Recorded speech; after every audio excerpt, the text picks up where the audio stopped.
رسول الله. الحمد لله وكفى وسلام على عباده الذين اصطفى. أما بعد، قال الله تبارك وتعالى في القرآن المجيد: أعوذ بالله من الشيطان الرجيم، بسم الله الرحمن الرحيم. إنا أعطيناك الكوثر فصل لربك وانحر إن شانئك هو الأبتر. صدق اللہ العظیم. محترم بزرگ اور دوستو، آج بڑی ہی خوشی کا دن ہے اور بڑا ہی بابرکت دن ہے، کیونکہ آج عید الاضحیٰ کا دن ہے. عید الاضحیٰ یعنی قربانی کرنے کا دن. 10 ذی الحجہ قربانی کا دن ہے. قربانی اسلام کے احکام میں سے ایک عظیم الشان حکم ہے. اللہ تبارک و تعالیٰ نے بے شمار حکمتیں اور مصلحتیں اس کے اندر رکھی ہیں. قربانی کا یہ دن سال میں ایک مرتبہ آتا ہے، اور یہ قربانی ہر اس مرد و عورت پر واجب ہے، فرض ہے، جو بالغ ہے اور صاحب نصاب ہے. صاحب نصاب ہونے کا مطلب یہ ہے کہ جس کی ملکیت میں 52.5 تولہ چاندی یا 7.5 تولہ سونا یا ان کے برابر رقم جس کے پاس موجود ہو، جو اتنی رقم کا مالک ہو کہ جس سے 52.5 تولہ چاندی خریدی جا سکے، یا 7.5 تولہ سونا خریدا جا سکے، یا مال تجارت کسی کے پاس موجود ہو، یا گھر میں زیورات یا اور ضروریات اصلیہ سے زائد ایسی چیزیں موجود ہوں کہ جن کی اتنی قیمت بن جاتی ہو کہ جس سے 52.5 تولہ چاندی خریدی جا سکے، تو ہر ایسے بالغ مرد و عورت کے اوپر قربانی واجب ہے. ہمارے دیار میں، ہمارے زمانے میں یہ سمجھا جاتا ہے کہ گھر میں سے گھر کے ذمہ دار نے اگر قربانی کر دی تو سب کی طرف سے کافی ہو گئی، بیوی کی طرف سے بھی، بالغ اولاد کی طرف سے بھی، اور دوسروں کی طرف سے بھی. یاد رکھیے کہ جیسے نماز ہر انسان کے اوپر، ہر بالغ کے اوپر فرض ہے، اور ہر ایک کو انفرادی طور پر اپنے اپنے طریقے سے ادا کرنا ہے کہ باپ کے ادا کرنے سے بیٹے کی طرف سے ادا نہیں ہوتی، اسی طریقے سے زکوٰۃ ہے کہ جس کو اللہ نے یہ وسعت دی ہے، صاحب نصاب ہونا جس کے اندر پایا جا رہا ہے، تو ہر اس شخص کے اوپر واجب ہے. اگر عورت ہے صاحب نصاب ہے، اس کے اوپر بھی واجب ہے. شوہر ہے صاحب نصاب ہے، اس کے اوپر بھی واجب ہے. گھر کے اندر بیٹے ہیں جو کمانے والے ہیں، جن کے پاس اتنا مال موجود ہے، ان کے اوپر بھی واجب ہے. لڑکیاں ہیں، بیٹیاں ہیں، جن کے پاس اتنے زیورات ہیں، تو ان کے اوپر بھی قربانی واجب ہے. ایک کے کرنے سے سب کی طرف سے ادا ہو جائے، ایسا نہیں ہے. تو اس لیے اپنے گھر کی سچویشن دیکھ لیں، اپنے گھر کے افراد کو دیکھ لیں کہ ان میں سے کون صاحب نصاب ہے، اور جو بھی صاحب نصاب ہوتا ہے اس کی طرف سے حصہ لیں، اس کی طرف سے قربانی کریں. ورنہ قربانی نہ کرنے کی صورت میں بہت بڑا گناہ ہے. حدیث مبارکہ کے اندر نبی کریم صلی اللہ علیہ وسلم نے ارشاد فرمایا: من وجد سعة لأن يضحي، کہ جس آدمی کے پاس قربانی کرنے کی طاقت ہے، جس کے پاس اتنا مال ہے کہ وہ قربانی کر سکتا ہے، جو صاحب نصاب ہے، من وجد سعة ان يضحي، قربانی کر سکتا ہے، فلم يضحي، پھر بھی قربانی نہ کرے، فلا يقربن مصلانا، وہ ہماری عیدگاہ کے قریب بھی نہ آئے. اتنا سخت حکم ہے. فلا يقربن مصلانا، وہ ہماری عیدگاہ کے قریب بھی نہ آئے. اور ایسی دوسری کئی ساری روایتیں ہیں جن میں آپ صلی اللہ علیہ وسلم نے ایسے شخص کے لیے وعید بیان فرمائی جو صاحب نصاب ہے، جس کے پاس حیثیت ہے قربانی کرنے کی، پھر بھی وہ قربانی نہ کرے. قربانی سے مراد یہی نہیں ہے کہ 20-50 ہزار روپے کا جانور لے کر کے آئے تو ہی قربانی ہوگی، نہیں، بلکہ معتدل میڈیم حساب سے جو قربانی، چاہے بکرا آئے، بکری آئے، یا تو پھر بڑے جانور میں حصہ لے سکتا ہے 2,500-3,000 روپے 4,000 روپے میں، تو حصہ لے کر کے قربانی کر لے، قربانی ادا ہو جائے گی. یہی مراد نہیں ہے کہ 20,000 کا 40,000 کا بکرا لے کر کے آئے۔ تو جس بندے کے پاس نصاب کے بقدر مال ہے ہر اس شخص کے اوپر قربانی کرنا واجب ہے۔ یہ سال میں صرف ایک مرتبہ آتی ہے۔ اس کا فائدہ کیا ہے؟ بے شمار حکمتیں، بے شمار مصلحتیں اور قربانی کے فضائل۔ قرآن کریم کی یہ جو صورت پڑھی گئی سورہ کوثر، انا اعطیناک الکوثر فصل لربک وانحر ان شانئک ھو الابتر، اس کے اندر موجود ہے قربانی کا ذکر ہے، اور حدیث مبارکہ تو اس سلسلے میں بے شمار ہیں۔ قرآن کریم میں اللہ تبارک و تعالیٰ نے اس سورہ کے اندر ارشاد فرمایا، اے نبی ہم نے بے شک آپ کو حوض کوثر عطا فرمایا، انا اعطیناک الکوثر، حوض کوثر ہم نے آپ کو عطا فرمایا، فصل لربک، اپنے رب کے لیے نماز پڑھیے، وانحر، اور اپنے رب کے لیے قربانی کیجیے، اللہ کی رضا اس کی خوشنودی حاصل کرنے کے لیے قربانی کیجیے، جانور کو ذبح کیجیے۔ یہ حکم ہے اس سورہ کوثر کے اندر۔ حدیث مبارکہ میں ہے، ایک صحابی نے عرض کیا، یا رسول اللہ یہ قربانی کیا ہے؟ ہم جو قربانی کرتے ہیں یہ قربانی کیا ہے؟ تو فرمایا سنت ابیکم ابراہیم، کہ تمہارے باپ حضرت ابراہیم علیہ السلام کی سنت ہے۔ یہ قربانی یادگار ہے حضرت ابراہیم علیہ السلام کی اس قربانی کی جو اللہ تبارک و تعالیٰ کی رضا اور خوشنودی کے لیے انہوں نے دی۔ اصل واقعہ جس کا ذکر 23ویں پارے میں قرآن کریم کے اندر بھی ہے، جب حضرت ابراہیم علیہ السلام کے یہاں اللہ تبارک و تعالیٰ نے بڑی مشکلوں کے بعد 80 سال سے زیادہ جب ان کی عمر متجاوز ہو چکی، تو اللہ نے ان کو ایک نیک صالح فرزند عطا کیا، ایک بیٹا ان کو عطا فرمایا، اور جب وہ بچہ دیکھنے لائق ہوا، چلنے پھرنے کے لائق ہوا، کہ ماں باپ کو پیارا لگنے لگے، تو اللہ تبارک و تعالیٰ نے خواب میں دکھلایا کہ اس بیٹے کو اللہ کی رضا اور خوشنودی کے واسطے ذبح کرو۔ بعض روایات میں آتا ہے کہ پہلے دن جب یہ خواب آیا تو آپ نے 100 اونٹ ذبح کیے، کہ شاید اس سے مقصد قربانی لینا ہے، تو 100 اونٹ ذبح کر دیے اللہ کے راستے میں۔ دوسرے دن پھر یہی خواب آیا، دوسرے دن پھر آپ نے 100 اونٹ ذبح کیے، تیسرے دن پھر یہی خواب آیا، تو آپ سمجھ گئے کہ یہاں مقصد جانور کی قربانی کرنا نہیں ہے، بلکہ صاحب زادے حضرت اسماعیل علیہ السلام کی قربانی دینا مقصود ہے۔ اسی لیے 9 تاریخ کو عرفہ کا دن کہا جاتا ہے۔ بعض مفسرین نے اس کی وجہ یہی لکھی ہے کہ عرفے کے دن 9 تاریخ میں جب تیسرے دن خواب آیا تو آپ سمجھ گئے، عرفہ کے معنی سمجھنے بوجھنے کے ہیں، پہچاننے کے ہیں، تو آپ سمجھ گئے کہ اس خواب سے مقصد اللہ تبارک و تعالیٰ کا حقیقت میں بیٹے کو ذبح کرنا ہے۔ چنانچہ آپ نے بیٹے سے ذکر کیا کہ صاحب زادے ایسے ایسے مجھے خواب آیا ہے، مجھے خواب آیا ہے، تمہاری کیا رائے ہے؟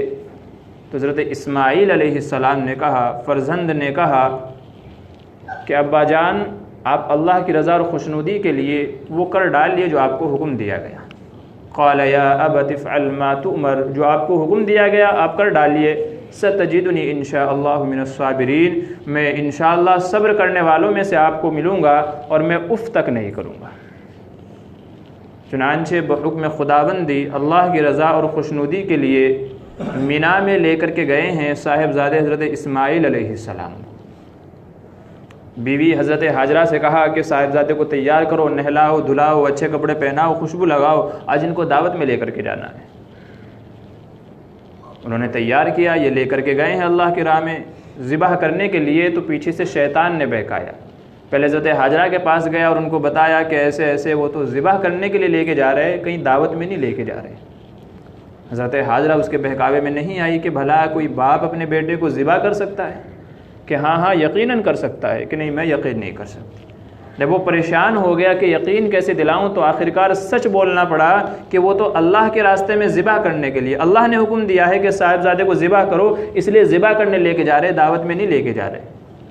حضرت حاجرہ علیہ السلام نے کہا کہ جب اللہ کا حکم ہے تو یہ تو میرے لیے خوشی کی بات ہے، یہ تو سعادت نیک بختی کی بات ہے۔ یہاں سے مایوس ہوا تو حضرت ابراہیم علیہ السلام کے پاس آیا اور یہ کہا کہ بیٹے کو کون ذبح کرتا ہے؟ اللہ نے بڑی عمر میں بڑھاپے کے اندر یہ سہارا دیا ہے، اس سہارے کو ایسے کون گنواتا ہے، کون ذبح کرتا ہے؟ اسی کے نتیجے میں جو تینوں جمرات کو کنکریاں ماری جاتی ہیں شیطان کو، وہ اسی کی یادگار ہے۔ جب وہ آپ کو پہلی مرتبہ بہکانے آیا تو آپ نے کنکری اٹھا کر کے اس کو ماری کہ شیطان دفع ہو جا، دور ہو جا۔ دوسری مرتبہ آیا تو دوسری مرتبہ پھر کنکری ماری، تیسری مرتبہ آیا تو تیسری مرتبہ پھر کنکری ماری۔ اسی کی یادگار میں حج میں یہ شیطانوں کو کنکریاں ماری جاتی ہیں کہ وہ حضرت ابراہیم علیہ السلام کو بہکانے آیا تھا کہ بیٹے کو اللہ کے راستے میں ذبح نہ کرو، نافرمانی کرانے آیا تھا، لیکن وہ اس کے بہکاوے میں نہیں آئے، اور بالآخر اللہ کی رضا اور خوشنودی کے واسطے صاحبزادے حضرت اسماعیل علیہ السلام کو زمین پر لٹا دیا اور چھری کو تیز کر کے ان کی گردن پر چلایا۔ آج بھی ہو جو ابراہیم سا ایماں پیدا، آگ کر سکتی ہے انداز گلستاں پیدا۔ اگر ان کے جیسا ایمان بن جائے تو پھر آگ ہمارے لیے آگ نہیں ہوگی، وہ پھول بن جائیں گے۔ صاحبزادہ حضرت اسماعیل علیہ السلام کو لٹایا، گردن کے اوپر چھری چلائی۔ جب اللہ تبارک و تعالیٰ نے یہ دیکھا کہ جیسا حکم دیا گیا تھا ویسا انہوں نے کر دیا، تو چھری کو حکم ہوا کہ اے چھری، اگر اسماعیل کو ایک خروش بھی آئی تو جہنم کے سب سے نیچے طبقے میں تجھے ڈالوں گا۔ چھری کی کیا مجال تھی جو اللہ تبارک و تعالیٰ کے حکم کے آگے وہ چل جاتی۔ ایک خروش تک نہیں آئی، وہ زور لگا کر کے چلا رہے ہیں تاکہ بیٹے کو ذبح کریں، لیکن چھری کاٹنے سے انکار کر دیتی ہے۔ اللہ تبارک و تعالیٰ کی طرف سے حکم آیا، قد صدقت الرؤیا، کہ اے ابراہیم یہ تو خواب تھا، خواب کو بھی آپ نے سچا کر دکھایا۔ اگر ہم فیس ٹو فیس آپ کو حکم دیتے، وہی کے ذریعے سے اگر آپ کو ہم حکم دیتے تو کیا عالم ہوتا۔ قد صدقت الرؤیا، کہ آپ نے خواب کو سچا کر دکھایا۔ انا کذالک نجزی المحسنین، بے شک ہم احسان کرنے والوں کو ایسے ہی بدلہ دیتے ہیں۔ وفدیناہ بذبح عظیم، حضرت جبرائیل علیہ السلام ایک دمبا جنت سے ان کے بدلے میں لے کر کے حاضر ہوئے، اور حضرت اسماعیل علیہ السلام کی جگہ اس دمبے کو ذبح کیا گیا۔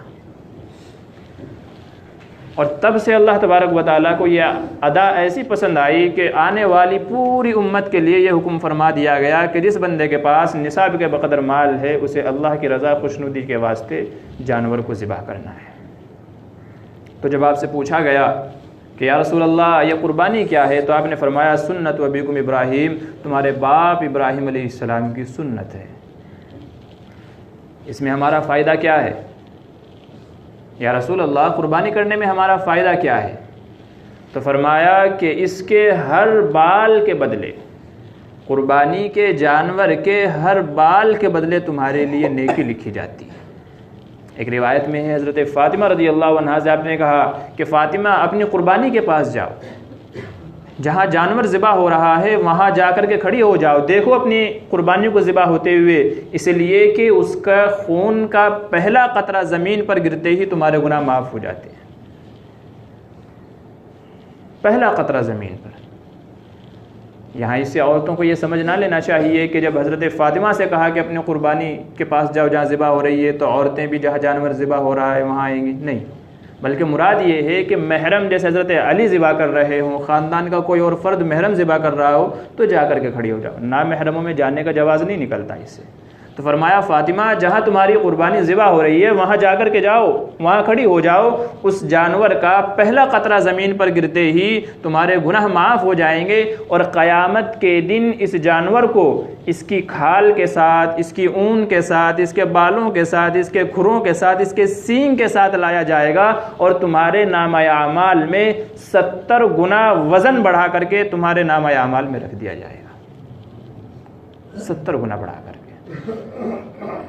تو سوچئے، سینگ ہے، بال ہے، کھر وغیرہ ہیں جو ہمارے استعمال میں بھی نہیں آتے، جب ان کا یہ بدلہ ہے کہ 70 گنا وزن بڑھا کر کے ہمارے نامہ اعمال میں رکھ دیا جائے گا، تو جو خون اس کا بہتا ہے، جو گوشت اس کا بہتا ہے، اس کا کتنا بڑا ثواب ہوگا، کتنا بڑا اس کو ثواب ہوگا۔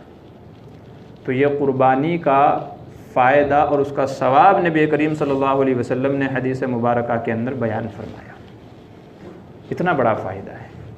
یہاں پر یہ بات یاد رکھتے چلیں کہ آج کل کچھ دین سے بیزار لوگ، شریعت سے ناواقف لوگ یہ کہتے ہیں کہ جانور ذبح کرنے کے بجائے آج بہت ساری جگہوں پہ سیلاب آ رہے ہیں، بہت ساری لڑکیاں بغیر شادی کے بیٹھی ہوئی ہیں، بہت سارے لوگ پریشان حال ہیں، تو قربانی کی رقم ان کو دے دی جائے۔ تو یاد رکھیے کہ قربانی کے دنوں میں جس بندے کے اوپر قربانی واجب ہے اس کے لیے قربانی ہی کرنا لازم ہے۔ کوئی شخص اگر یہ چاہے کہ قربانی کے پیسے سے کسی غریب کی مدد کر دی جائے، میری قربانی ادا ہو جائے گی، یاد رکھیے قطعاً قربانی ادا نہیں ہوگی۔ قربانی ہی کرنا ضروری ہے۔ قربانی کا جو ثواب بتایا گیا وہ صدقہ دینے سے ادا نہیں ہوگا، صدقہ دینا اس کے لیے کافی نہیں ہوگا، بلکہ قربانی ہی کرنا ضروری ہے۔ حدیث مبارکہ میں نبی کریم صلی اللہ علیہ وسلم نے ارشاد فرمایا کہ قربانی کے دن اللہ تبارک و تعالیٰ کو خون بہانے سے، یعنی جانور ذبح کرنے سے زیادہ کوئی عمل پسندیدہ نہیں ہے۔ سب سے زیادہ محبوب اور پسندیدہ عمل قربانی کے دن قربانی کرنا ہے، جانور کو ذبح کرنا ہے۔ لہٰذا کسی کے بہکاوے میں نہ آئیں بلکہ قربانی ہی ادا کریں، اور قرآن کریم میں حدیث مبارکہ میں جو اس کا ثواب ذکر کیا گیا ہے اس ثواب کے مستحق بنیں۔ پھر قربانی کرتے ہوئے بہت ساری چیزیں ایسی ہیں جن کا خیال رکھیں۔ موٹی موٹی سی چیزیں بتا دیتا ہوں۔ جانور کو ذبح کرنے کا طریقہ ہے، بہتر یہ ہے کہ جانور کو کئی دن پہلے خرید لیا جائے تاکہ اسے کھلا پلا کر کے خوب موٹا کر دیا جائے۔ حدیث کے اندر فرمایا گیا سمنوا ضحایاکم، کہ اپنے قربانی کے جانور کو موٹا تازہ رکھو، فإنها علی الصراط متاعکم، اس لیے کہ یہ کل قیامت کے دن پل صراط پر تمہارے لیے سواریوں کا کام دے گی۔ تو جتنا موٹا تازہ جانور ہوگا اتنا ہی بہتر ہوگا۔ بلکہ حضرت شیخ الہند رحمۃ اللہ علیہ کا یہ معمول نقل کیا گیا ہے کہ آپ 1 سال پہلے قربانی کے لیے بچڑا خرید لیا کرتے تھے، گائے بھینس کا بچہ خرید لیا کرتے تھے، اور 1 سال تک خود اسے کھلاتے تھے پلاتے تھے، اور پھر 1 سال کے بعد جب قربانی کے دن آ جاتے اس کو ذبح کرتے تھے۔ لکھا ہے کہ ایک بچڑا جو آپ نے خریدا تھا وہ آپ سے اتنا مانوس ہو گیا تھا کہ جب آپ حدیث کا درس دینے کے لیے جاتے وہ بھی ساتھ ساتھ پیچھے جاتا تھا اور دارالحدیث کے باہر بیٹھ جایا کرتا تھا۔ جب آپ وہاں سے باہر آتے آپ کے پیچھے پیچھے پھر آتا تھا، اتنا مانوس ہو گیا تھا۔ لکھا ہے کہ قربانی کے دن جب آپ اس کو ذبح کر رہے تھے، عالم یہ تھا کہ آنکھوں سے آنسو جاری تھے اور اس پر چلا رہے تھے، اتنی محبت اس سے ہو گئی تھی۔ مولانا محمود الحسن گنگوہی رحمۃ اللہ علیہ لکھتے ہیں کہ شیخ الہند کا یہ معمول تھا کہ سال پہلے قربانی کا جانور خرید لیا کرتے، اور جیسے ہی قربانی کے دن نزدیک آتے تو گھاس چارہ کم کر دیتے، دودھ اور جلیبی بالٹیاں بھر بھر کے اس جانور کو کھلاتے تھے، اور پھر اللہ کی رضا و خوشنودی کے لیے جب اس سے محبت ہو جاتی، جیسے اپنے بچے سے محبت ہو جاتی ہے، پھر قربانی کے دن اس کو ذبح کیا کرتے تھے۔ یہ معمول تھا، جانور سے لگاؤ، چکے قربانی یادگار ہی اس کی ہے کہ اپنے بیٹے کو ذبح کر رہے تھے اللہ کے راستے میں، اسی کی یادگار ہے۔ تو جب تک جانور سے اس طرح کا لگاؤ نہ ہو جائے تو حقیقت میں وہ قربانی نہیں ہے۔ قرآن کریم میں اللہ تبارک و تعالیٰ کا ارشاد ہے لن تنالوا البر حتى تنفقوا مما تحبون، کہ تم اللہ کی رضا اور خوشنودی، حقیقی نیکی اس وقت تک نہیں حاصل کر سکتے جب تک کہ اپنی محبوب چیز خرچ نہ کرو۔ جو تمہیں پسند ہے، جو تمہیں محبوب ہے، جب تک اسے نہ خرچ کرو، اس کے جانے کا دکھ ہوگا تو اس کے اوپر اجر و ثواب ہے، اور جس کے آنے جانے سے کوئی فرق ہی نہیں پڑا اس کے اوپر کیا ثواب ہوگا۔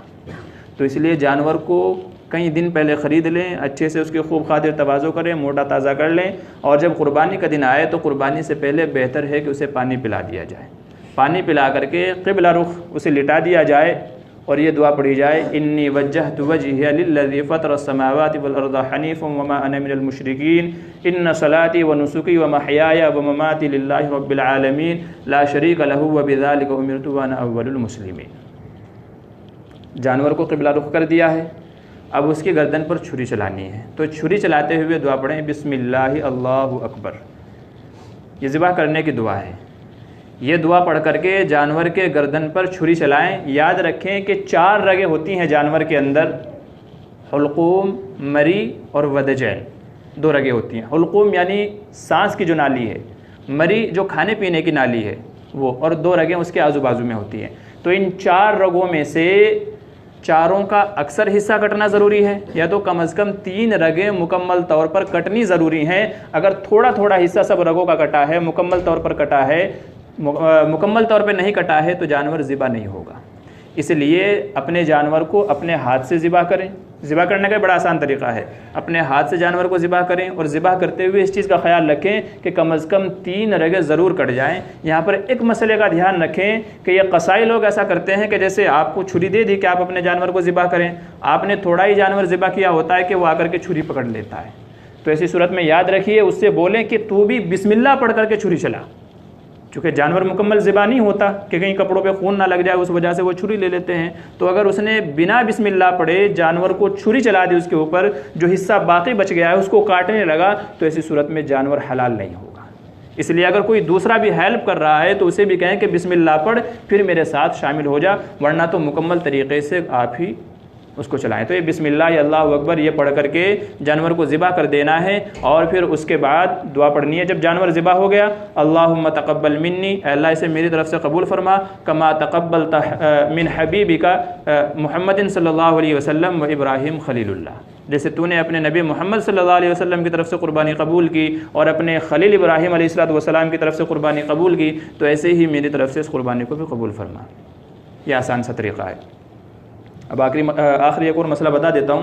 دوسری یہ یاد رکھیں کہ جب تک جانور اچھے طریقے سے ٹھنڈا نہ ہو جائے تب تک اس کی کھال نہ اتارنے دیں۔ یہ قصائی لوگ ایسا کرتے ہیں، چونکہ جانور گرم رہتا ہے اور گرم کھال اتارنا آسان ہوتا ہے، تو یہ لوگ اس لیے جلدی کھال اتارنے کی کوشش کرتے ہیں۔ حدیث کے اندر ہر ایسے طریقے سے منع کیا گیا کہ جس سے جانور کو تکلیف ہوتی ہو۔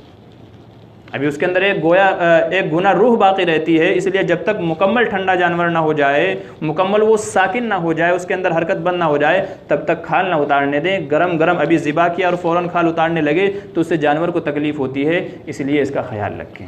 اور بھی بہت سارے مسائل ہیں لیکن وقت نہیں ہے، تو یہ قربانی کے فضائل ہیں اور یہ قربانی کے مسائل ہیں، ان کو اہتمام سے دھیان رکھ کر کے ان کو ادا کریں۔ دعا فرمائے کہ اللہ تبارک و تعالی آپ کی ہم سب کی قربانی کو قبول فرمائے اور ہمارے لیے اسے آخرت میں ذخیرہ بنائے۔ آمین ثم آمین۔